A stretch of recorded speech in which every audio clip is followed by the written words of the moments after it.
ನಮಸ್ಕಾರ. ಎಲ್ಲ ಮತಬಾಂಧವರಿಗೆ ಮತ್ತೊಮ್ಮೆ ನಾವು ಈ ಚುನಾವಣೆಯಲ್ಲಿ ಮತದಾನ ಮಾಡಿ ಅಂತಕ್ಕಂಥ ಮನವಿ ಮಾಡಿಕೊಂಡು ಈ ಒಂದು ಪುಟ್ಟ ವಿಡಿಯೋದಲ್ಲಿ ನಾನು ನಿಮ್ಮ ಜೊತೆ ಮಾತುಕತೆ ಮಾಡಲಿಕ್ಕೆ ಬಯಸ್ತೇನೆ. ಸ್ನೇಹಿತರೆ, ಕಳೆದ 10 ವರ್ಷದ ಅವಧಿನಲ್ಲಿ ನಾವು ವಿಶ್ಲೇಷಣೆ ಮಾಡ್ತಾ ಬರೋ ಸಂದರ್ಭದಲ್ಲಿ ರೈತರ ಭವನಗಳ ಬಗ್ಗೆ ನಾವು ಗಂಭೀರವಾಗಿ ಆಲೋಚನೆ ಮಾಡಬೇಕಾಗ್ತದೆ.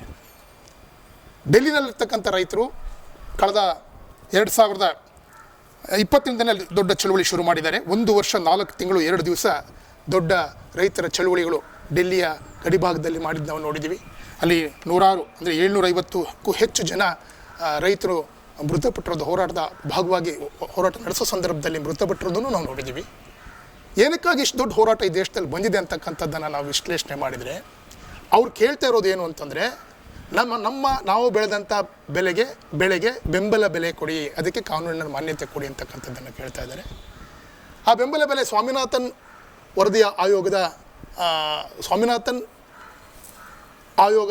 ಆಧಾರದ ಮೇಲೆ ನಿಗದಿಯಾಗಬೇಕು ಅಂತಕ್ಕಂಥದ್ದನ್ನು ರೈತರು ಕೇಳ್ತಾ ಇದ್ದಾರೆ. ಮೋದಿಯವರು ಗುಜರಾತ್ ಮುಖ್ಯಮಂತ್ರಿ ಆಗಿದ್ದಾಗ ಇದೇ ಬೇಡಿಕೆನ ಅವರು ಕೇಂದ್ರ ಸರ್ಕಾರದ ಮುಂದೆ ಇಟ್ಟಿದ್ದರು.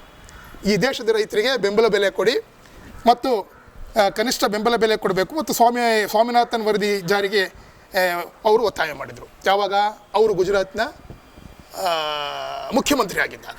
ಈಗ ಅವರು ಪ್ರಧಾನಿ ಆಗಿದ್ದಾಗ ಇದೇ ಬೇಡಿಕೆಯನ್ನು ರೈತರು ಕೇಳಿದರೆ ಅವರಿಗೆ ಅವರ ರಸ್ತೆಗೆ, ಅವರ ಹಾದಿಗೆ ಕಬ್ಬಿಣದ ಮೊಳೆಗಳನ್ನು ಹೊಡೆದು ಅವರ ಎದೆಗೆ ಬುಲೆಟ್ಗಳನ್ನು ಹೊಡಿತಕ್ಕಂತಹ ಮೋದಿ ಸರ್ಕಾರದ ರೈತ ವಿರೋಧಿ ನೀತಿ ನಾವು ಕಣ್ಣಾರೆ ನೋಡ್ತಾ ಇದ್ದೀವಿ.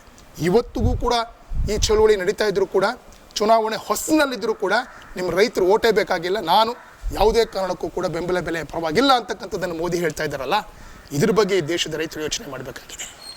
ಯಾತಕ್ಕೋಸ್ಕರವಾಗಿ ರೈತರನ್ನ ಇಷ್ಟೊಂದು ಶೋಷಣೆ ಮಾಡ್ತಿದ್ದಾರೆ ಮೋದಿ ಅಂತಂದರೆ, ಈ ಕೃಷಿ ಕ್ಷೇತ್ರವನ್ನು ಸಂಪೂರ್ಣವಾಗಿ ಕಾರ್ಪೊರೇಟ್ ಕಂಪನಿಗಳ ವಹಿಸ್ಕೊಟ್ಬಿಟ್ಟು ಅವರು ಕೃಷಿ ಕ್ಷೇತ್ರದಲ್ಲಿರ್ತಕ್ಕಂಥ ರೈತರು ಗುಲಾಮ್ಗಿರಿ ಮಾಡಬೇಕು ಅಂತಕ್ಕಂಥ ಒಂದು ಚಿಂತನೆ ಇದೆಯಲ್ಲ, ಈ ಚಿಂತನೆಯ ಭಾಗವಾಗಿ ಅವರು ಇವತ್ತಿಗೂ ಕೂಡ ರೈತರ ಈ ಬೇಡಿಕೆಗಳಿಗೆ ಸ್ಪಂದಿಸ್ತಾ ಇಲ್ಲ. ಈ ಚುನಾವಣೆಯಲ್ಲಿ ನಾವು ಅವರನ್ನು ಸೋಲಿಸದೆ ಹೋದರೆ ಮುಂದಿನ 5 ವರ್ಷದಲ್ಲಿ ಸಂಪೂರ್ಣವಾಗಿ ದೇಶದ ಕೃಷಿ ಕ್ಷೇತ್ರ ಕಾರ್ಪೊರೇಟ್ ಕಂಪನಿಗಳ ವಶದಲ್ಲಿ ಹೋಗಿ ರೈತರು ಗುಲಾಮ್ಗಿರಿಗೆ ಹೋಗ್ತಾರೆ. ಹಾಗಾಗಿ ನಾವು ಯೋಚನೆ ಮಾಡಬೇಕಾಗಿದೆ. ನಾವು ಈ ಬಾರಿ ಈ ದೇಶದ ರೈತರು ಮತ್ತೆ ಮೋದಿಯವರಿಗೆ ಓಟ್ ಕೊಡಬೇಕಾ ಅಂತಕ್ಕಂಥದ್ದನ್ನು ಯೋಚನೆ ಮಾಡಬೇಕಾಗಿದೆ.